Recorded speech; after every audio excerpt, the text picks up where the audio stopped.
Day one of the October-November session commenced this morning, and while the appointments of 9 members for various boards went without any objection, it was the last appointment of Ed Elau to serve on the Port Board for the next 3 years that had several senators speaking up and against his nomination.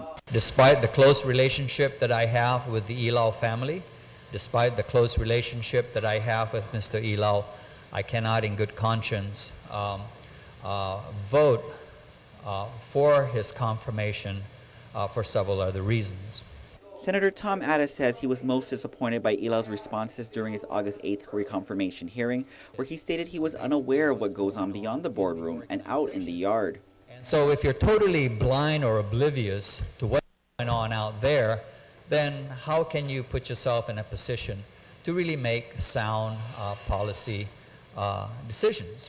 Addis says it was also a port oversight hearing that led to his decision that revealed a paper trail showing an attempt to make a sole source procurement to a company owned by Elau.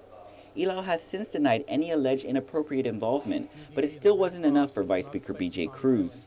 My concern, Madam Chair, is just to this board and to any board where he has any business dealings. I really do think that it's ethically inappropriate for him to serve on the board. Cruz was the sole vote in the committee report to not confirm, whereas 5 voted to report out only, with 2 to confirm. Elau's nomination was eventually sent to the 3rd reading file. Lawmakers meanwhile discussed the first measure on the agenda, Senator Tony Addis' Bill 146, relative to the castle doctrine. People's homes are their castles, and they have a right to defend themselves and their loved ones from criminal intruders without fear of reprisal.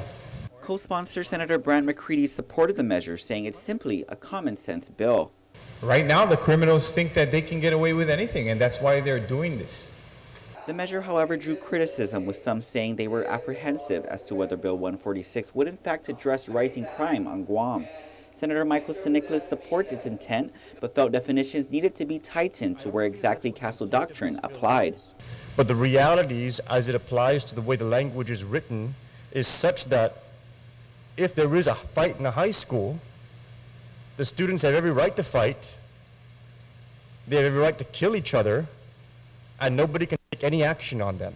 And while Bill 146 eventually was put aside for Senator Addis to further address the issues raised today, one bill that did move to the 3rd reading file was Senator Aline Yamashida's Bill 153 that would require employers to provide reasonable break times for an employee to pump milk for her nursing child and to provide a place other than the bathroom to do so. The Non-Unzapakun Act is really a way to say that we support healthy beginnings. We support the woman's right to choose to breastfeed. We support a child's health in this regard. We support a woman's decision to return back to work, even though she remains, that she is still breastfeeding. An amendment was passed allowing for the reasonable break times to be paid for a mother to be able to express milk. Reporting for Guam's News Network, I'm Ken Quintaniza.